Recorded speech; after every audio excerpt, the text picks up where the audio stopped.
पाठ 2 ग्लोब अक्षांश एवं देशांतर। ग्लोब अक्षांश एवं देशांतर।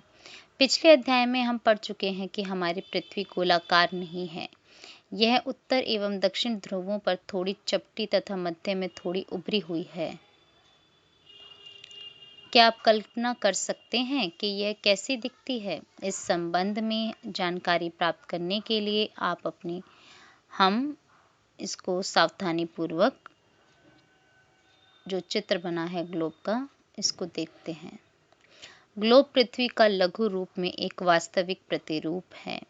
ग्लोब विभिन्न आकार एवं प्रकार के हो सकते हैं। बड़े ग्लोब जो आसानी से एक स्थान से दूसरे स्थान नहीं ले जाए जा सकते, पॉकेट में रखने योग्य छोटे ग्लोब तथा गुब्बारे जैसे ग्लोब जिनमें हवा भरी जा सकती है एवं आसानी से एक स्थान से दूसरे स्थान ले जाए जा सकते हैं।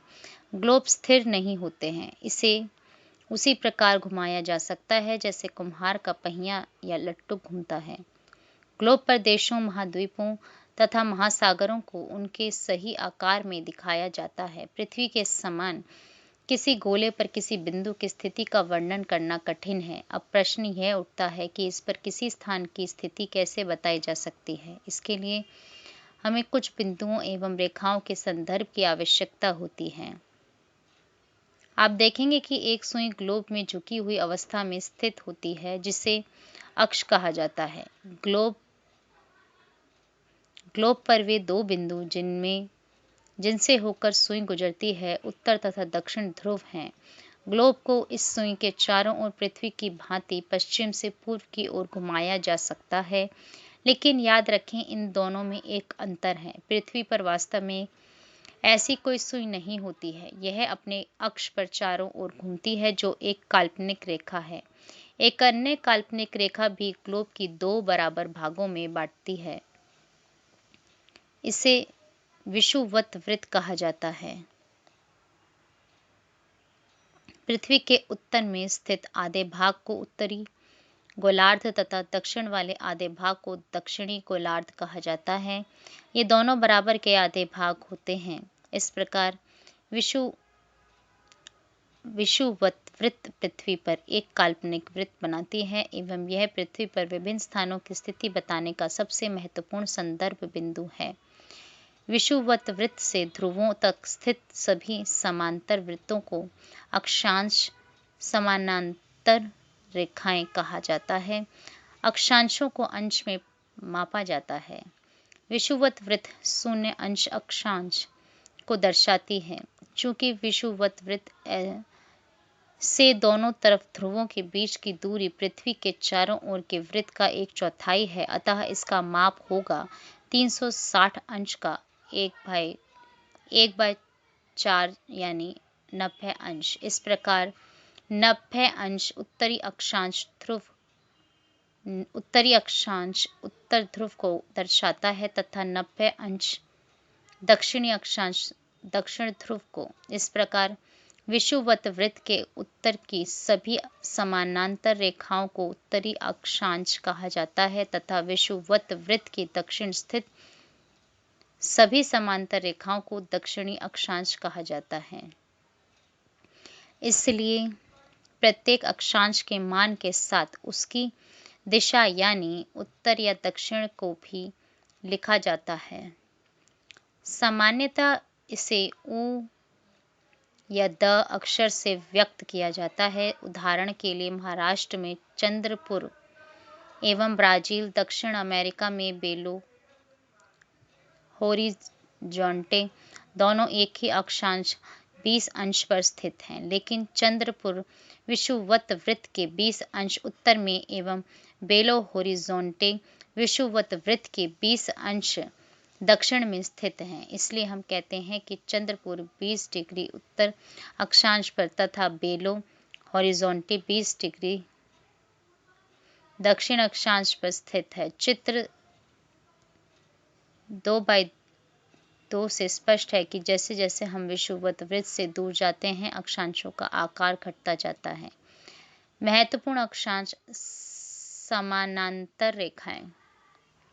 विषुवत वृत्त 0 डिग्री उत्तर ध्रुव, 90 डिग्री उत्तर तथा दक्षिण ध्रुव 90 डिग्री दक्षिण के अतिरिक्त 4 महत्वपूर्ण अक्षांश समानांतर रेखाएं और भी हैं।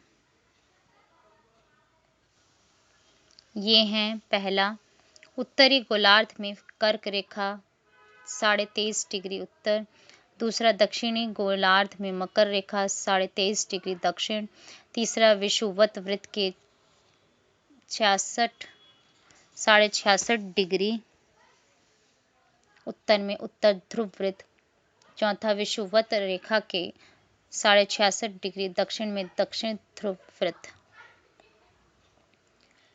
पृथ्वी के ताप कटिबंध, कर्क रेखा एवं मकर रेखा के बीच के सभी अक्षांशों पर सूर्य वर्ष में एक बार दोपहर में सिर के ठीक ऊपर होता है। इसलिए इस क्षेत्र में सबसे अधिक ऊष्मा प्राप्त होती है तथा इसे उष्ण कटिबंध कहा जाता है। कर्क रेखा तथा मकर रेखा के बाद किसी भी अक्षांश पर दोपहर का सूर्य कभी भी सिर के ऊपर नहीं होता है। ध्रुव की तरफ सूर्य की किरणें तिरछी होती जाती हैं। इस प्रकार उत्तरी गोलार्ध में कर्क रेखा एवं उत्तर ध्रुव वृत्त तथा दक्षिणी गोलार्ध में मकर रेखा एवं दक्षिण ध्रुव वृत्त के बीच वाले क्षेत्र का तापमान मध्यम रहता है, इसलिए इन्हें शीतोष्ण कटिबंध कहा जाता है। उत्तरी गोलार्ध में उत्तर ध्रुव वृत्त एवं उत्तरी ध्रुव तथा दक्षिणी गोलार्ध में दक्षिण ध्रुव वृत्त एवं दक्षिणी ध्रुव के बीच के क्षेत्र में ठंड बहुत होती है, क्योंकि यहाँ सूर्य क्षितिज से ज्यादा ऊपर नहीं आ पाता है, इसलिए ये शीत कटिबंध कहलाते हैं। देशांतर क्या है?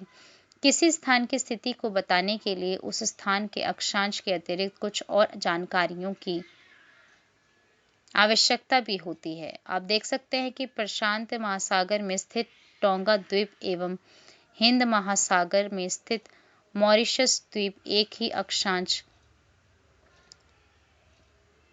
20 डिग्री दक्षिण 20 डिग्री 0 मिनट दक्षिण पर स्थित है। उनकी सही स्थिति जानने के लिए पता करना होगा कि उत्तर ध्रुव को दक्षिण ध्रुव से जोड़ने वाली संदर्भ रेखा से पूर्व या पश्चिम की ओर इन स्थानों की दूरी कितनी है। इन संदर्भ रेखाओं को देशांतरीय यामयोत्तर कहते हैं तथा उनके बीच की दूरी को देशांतर के अंशों में मापा जाता है। प्रत्येक अंश को मिनट में तथा मिनट को सेकंड में विभाजित किया जाता है। ये अर्धवृत्त हैं तथा उनके बीच की दूरी ध्रुवों की तरफ बढ़ने पर घटती जाती है एवं ध्रुवों पर शून्य हो जाती है।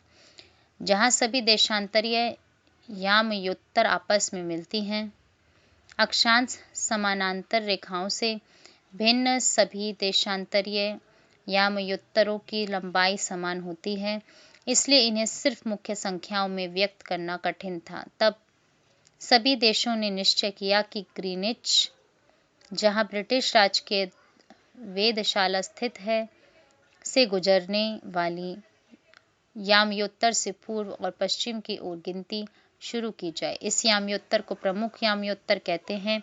इसका मान 0 डिग्री देशांतर है तथा यहाँ से हम 180 डिग्री पूर्व या 180 डिग्री पश्चिम तक गणना करते हैं। प्रमुख यामयोत्तर तथा 180 डिग्री यामयोत्तर मिलकर पृथ्वी को 2 समान भागों पूर्वी गोलार्ध एवं पश्चिमी गोलार्ध में विभक्त करती है। इसलिए किसी स्थान के देशांतर के आगे पूर्व के लिए अक्षर पूर्व तथा पश्चिम के लिए अक्षर पश्चिम का उपयोग करते हैं। यह जानना रोचक होगा कि 180 डिग्री पूर्व और 180 डिग्री पश्चिम यामयोत्तर एक ही रेखा पर स्थित हैं। अब ग्लोब पर अक्षांश समानांतर रेखाओं एवं देशांतरीय यामयोत्तरों के द्वारा बनी ग्रिड को देख सकते हैं, उससे पहचान सकते हैं। अगर आपको किसी स्थान के अक्षांश एवं देशांतर की सही जानकारी हो तो ग्लोब पर आप उस स्थान का पता आसानी से लगा सकते हैं। उदाहरण के लिए असम में धुबरी 26 डिग्री उत्तर अक्षांश एवं 90 डिग्री पूर्व देशांतर पर स्थित है। अब उस बिंदु को देखें जहां ये दोनों रेखाएं एक दूसरे को काटती हैं। ये बिंदु धुबरी की सही स्थिति होगा। इसको समझने के लिए कागज पर समान दूरी वाली क्षैतिज तथा उत्तरार्ध तथा ऊर्ध्वाधर रेखाएं खींचिए।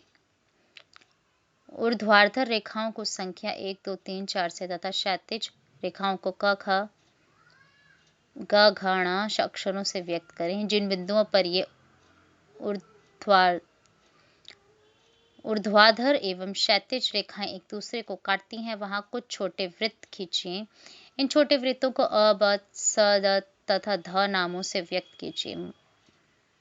मान लीजिए कि ऊर्ध्वाधर रेखाएं पूर्व देशांतरों एवं क्षैतिज रेखाएं उत्तरी अक्षांशों को व्यक्त करती हैं। अब आप देखेंगे कि वृत्त अ, ख उत्तरी अक्षांश तथा 1 डिग्री पूर्वी देशांतर पर स्थित है।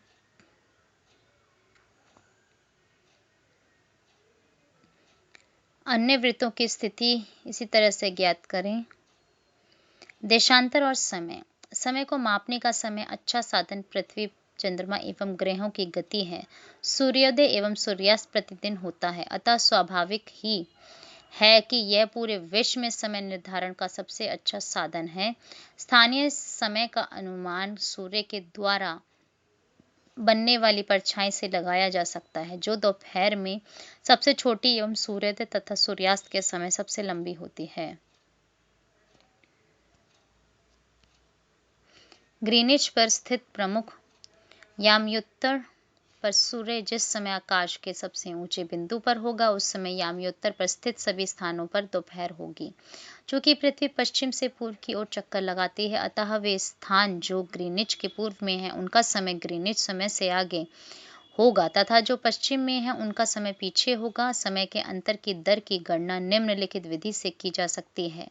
पृथ्वी लगभग 24 घंटे में अपने अक्ष पर 360 डिग्री घूम जाती है, अर्थात वह 1 घंटे में 15 डिग्री एवं 4 मिनट में 1 डिग्री घूमती है। इस प्रकार जब ग्रीनिच में दोपहर के 12 बजते हैं, तब ग्रीनिच से 15 डिग्री पूर्व में समय होगा 15 गुणा 4, जो मिलकर 60 मिनट बनता है, अर्थात ग्रीनिच के समय से 1 घंटा आगे, अर्थात वहां दोपहर का 1 बजा होगा। लेकिन ग्रीनिच से 15 डिग्री पश्चिम का समय ग्रीनिच समय से 1 घंटा पीछे होगा, यानी वहां सुबह के 11 बजे होंगे।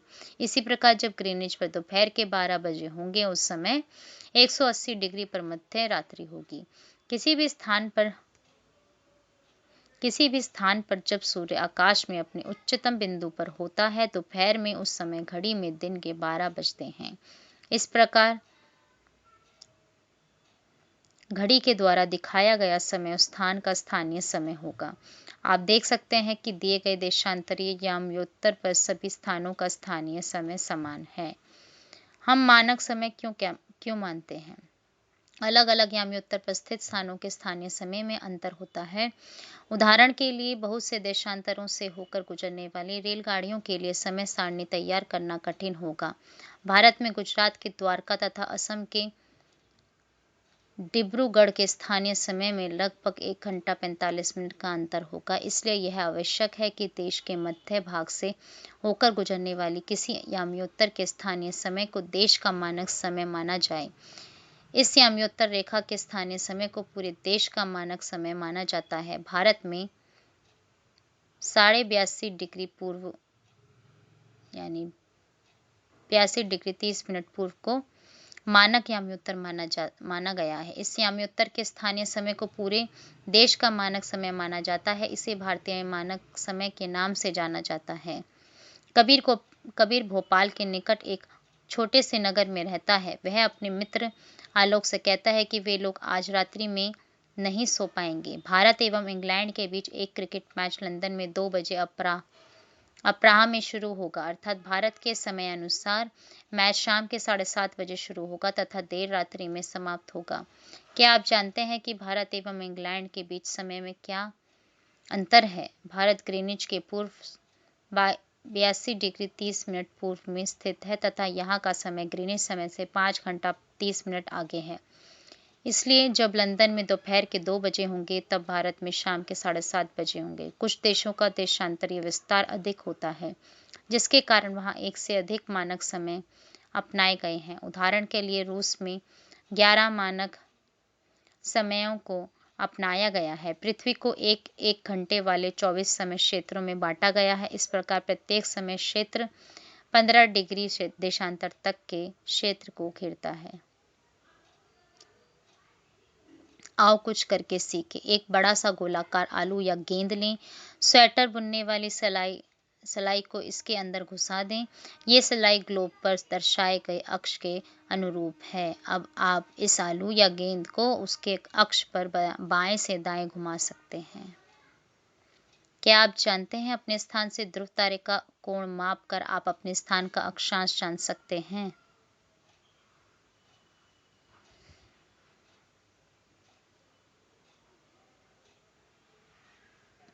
आओ कुछ करके सीखें। एक वृत्त खींचिए। मान लीजिए एक प्रमुख याम्योत्तर इसे 2 बराबर भागों में बांटती है। पूर्वी गोलार्ध एवं पश्चिमी गोलार्ध को रंग कर नामांकित कर दीजिए। उसी प्रकार एक दूसरा वृत्त खींचिए जिसे विषुवत वृत्त 2 बराबर भागों में बांटे। अब उत्तरी गोलार्ध एवं दक्षिणी गोलार्ध को रंग दीजिए। ये था पाठ अध्याय 2 ग्लोब अक्षांश एवं देशांतर, कक्षा 6ठी।